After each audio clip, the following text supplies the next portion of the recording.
In defining a complete GAN, your first task will be to build the discriminator. This is a convolutional classifier like you've built before, only without any max pooling layers.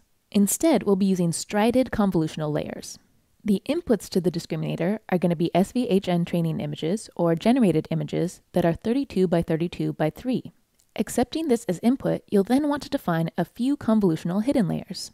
You'll flatten the output of your last convolutional layer and pass it to a fully connected layer at the end.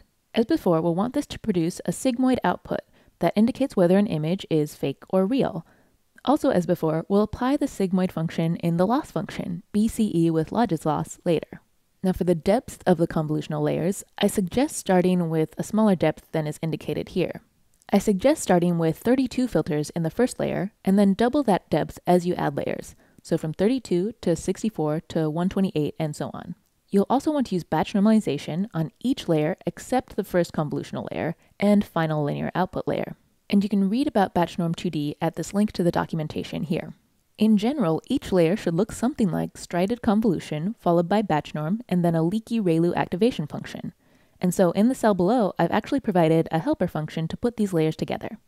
This function, which I've named conv for convolutional layers, takes in the same parameters as a typical convolutional layer with one additional parameter, batch norm, which is a Boolean variable true or false. Then, based on these passed-in parameters, it creates a sequential series of one or two layers, a strided convolutional layer, and an optional batch norm layer.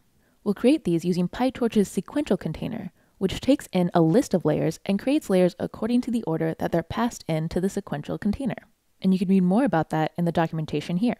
So let's look at this line by line. First, I'm preparing to create a list of layers and creating an empty list named layers. Then I'm defining a strided convolutional layer. I'm passing in all the relevant parameters, input and output channels, kernel size, stride, and padding. And bias is set to false so that these layers are not offset by any amount. And this is pretty typical for a strided convolutional layer. I should note that I'm expecting that you'll use a kernel size of 4 and a stride of 2 for these strided convolutions. And I've set the default parameters accordingly. A kernel size of 4, stride of 2, and padding of 1 will ensure that each strided convolutional layer downsamples its input by a factor of 2 in the x and y dimensions. So with a kernel size of 4 and stride of 2, if this layer sees a 32 by 32 image as input, it will output a 16 by 16 image. Then you can see that I'm appending that convolutional layer to my list of layers. Next, if the batch norm parameter is set to true, which is the default here in the function definition, I will add a batch norm layer on the outputs of our convolutional layer.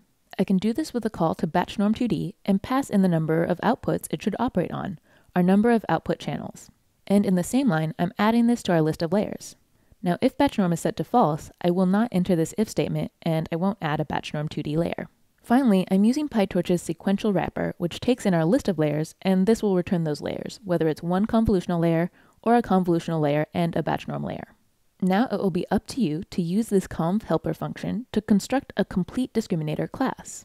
Here's the starting code for the discriminator. You're expected to create at least 3 convolutional layers to complete this network. You should increase the depth of these layers as you go. The initial depth should be defined by this input parameter convdim. This is set by default to my recommendation, which is a depth of 32 for your first convolutional layer. Now make sure to apply the correct batch norm functions using our helper conv function, and apply leaky ReLU activations in the forward function here. It may be helpful to look at this diagram here as inspiration. At the end of a few strided convolutional layers, you'll also have to include a fully connected layer that will be responsible for returning some discriminator logits. Alright, next I'll go over a solution to this discriminator class, and then we'll go over the second part of the scan, the generator.